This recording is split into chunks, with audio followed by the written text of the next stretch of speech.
Palermo, Sicily. I'm just gonna say it. This city is completely underrated, and I don't understand why more Americans aren't talking about it.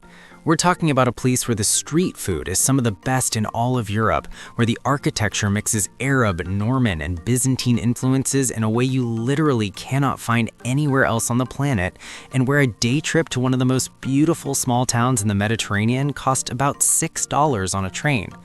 I'm gonna show you everything. Let's go. So I just landed at Palermo's Falcone Borsellino Airport, and let me tell you, from the second you step outside, you feel it. There's this energy in the air that's hard to describe. It's not like northern Italy. It's not like Rome. Palermo is its own thing entirely.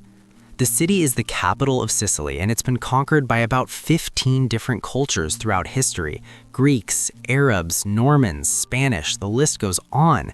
And the insane thing is you can see every single one of those civilizations written into the architecture as you walk around. Crumbling Baroque facades next to Arab-style archways, next to Norman towers. It's like the entire history of the Mediterranean crammed into one city. The first move when you arrive? Don't rush. Seriously, the best thing you can do in Palermo on your first day is just walk. No agenda, no schedule. Just put your stuff down and start exploring the streets around your place. The city reveals itself as you go, and that's exactly how it should be. Okay, the food. We need to talk about the food immediately because this alone justifies the entire trip. Palermo has 3 main markets, Ballarò, Vucciria, and Capo. Go to all 3. Ballarò is the biggest and the most authentic. It's been running since the Arab period, and it looks and feels like nothing else in Europe. Walking through it, I kept thinking I'd been transported to a souk in North Africa.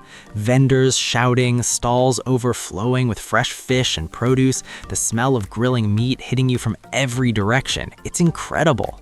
Now here's what you actually eat. First, arancini. These are fried rice balls stuffed with meat ragu or cheese, and they are dangerously good. About €2 each, and you will eat 4 before you even realize what's happening.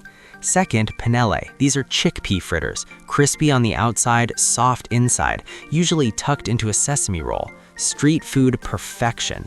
And third, if you're feeling adventurous, pane cammeosa. That's a spleen sandwich. I know how that sounds, just try it, you'll thank me later. And then there's the cannoli. I know cannoli exists everywhere in the US in some form, but what you've had back home is not a cannoli. A real Sicilian cannoli, freshly filled to order, crispy shell, ricotta that's been made that morning, it's a completely different thing.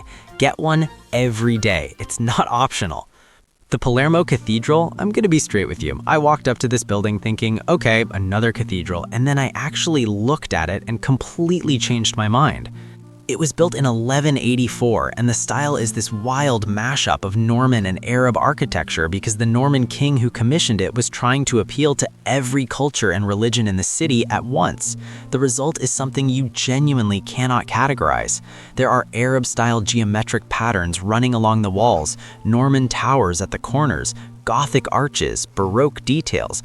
It all somehow works together, and it looks unlike anything I've ever seen. The church itself is free to enter, but here's the move. Pay the $7 to go up to the rooftop. From up there, you get a panoramic view of Palermo that stretches all the way to the sea. You're looking over terracotta rooftops, the mountains behind the city, the port in the distance. It's one of the best views I've found anywhere in Europe, and most people skip it because they don't know it exists. One thing, if you're visiting in the off-season, the rooftop hours can be shorter than what's listed online. Check before you go. I made the mistake of showing up at 4 in the afternoon and just missed it. Come in the morning. Okay, I need to talk about the Admiral's Church, officially called La Martora, because this one genuinely stopped me in my tracks. From the outside, it looks like a fairly standard medieval church. You walk through the door and suddenly you are standing inside a room covered floor to ceiling in gold Byzantine mosaics. We're talking 12th century craftsmanship that has survived almost 1,000 years, and it looks like it was finished yesterday. The mix of Norman, Arab, and Byzantine art in one space is nothing short of extraordinary. I kept walking around trying to find an angle where it didn't look completely insane, and I couldn't find one. It's part of the Arab-Norman Palermo UNESCO World Heritage Site, which covers a whole series of buildings across the city. The Norman Palace, the Palatine Chapel, the Cathedral, this church. If you're the kind of person who cares about history even a little bit, budget a full day just for these sites. The Palatine Chapel inside the Norman Palace in particular, the guidebooks call it one of the most beautiful rooms in the world, and for once, the guidebooks are not exaggerating. This is the kind of stuff that makes you realize how much you are missing by not coming to Palermo sooner. Alright, day trip, and this is the one that made the entire trip for me. Cefalù is a small town about an hour from Palermo by train. The ticket costs about $6, and when you get there and walk out of the station and see this medieval town sitting between a massive rock, La Rocca, and the clearest blue water you've ever seen in your life, man, it hits different. The contrast with Palermo is immediate.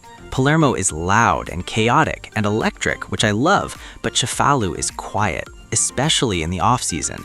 You're walking through narrow stone streets with nobody around. The buildings are all this warm, honey-colored stone, and then you turn a corner and the sea is right there, just right there. The main square has a cathedral that's even older than the one in Palermo, built in 1131, and inside it has Byzantine mosaics that are considered some of the finest examples in the entire world. This tiny town has one of the great artistic treasures of medieval Europe, and most tourists drive straight past it on the way to the beach. Don't be that person. I spent about 4 hours here, and it felt like exactly the right amount of time. Did the cathedral, walked every street at least twice, sat in the main square and had a granita, that's a Sicilian semi-frozen dessert, kind of like a really good slushie but made with real ingredients, and just watched the town go about its day.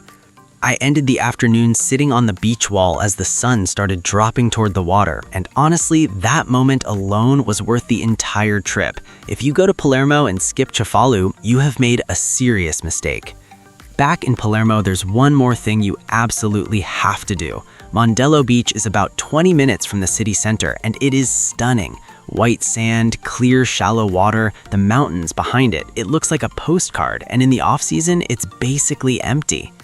I got there on a sunny afternoon and just sat there for a while. After days of walking through markets and climbing cathedral rooftops and navigating Palermo's absolutely chaotic traffic, sitting at the edge of the Mediterranean with the sun on your face is about as good as it gets. There's a seafood spot right on the beach where you can get fresh grilled fish for around 15 euros. Order whatever they caught that day. Don't overthink it. Sicily is an island. The seafood is always going to be the right call. Palermo is raw, it's loud, it's chaotic, and it is absolutely completely worth it. The food alone would justify the trip. Add the architecture, the markets, the history, Mondello Beach, and a day trip to Cefalù, and you've got one of the best travel experiences available in Europe right now. And because it flies under the radar compared to Rome or Florence or the Amalfi Coast, your dollar goes further and the crowds are smaller. Off-season is the move. April to June, September to October. Great weather, no tourist madness, and you actually get to experience the city the way it really is. If this video got you thinking about Sicily, good. Drop a comment and tell me, Palermo or Cefalù, which one would you go to first? I want to know. Hit the like button if this was useful, subscribe for more travel content every week. I'll see you in the next one.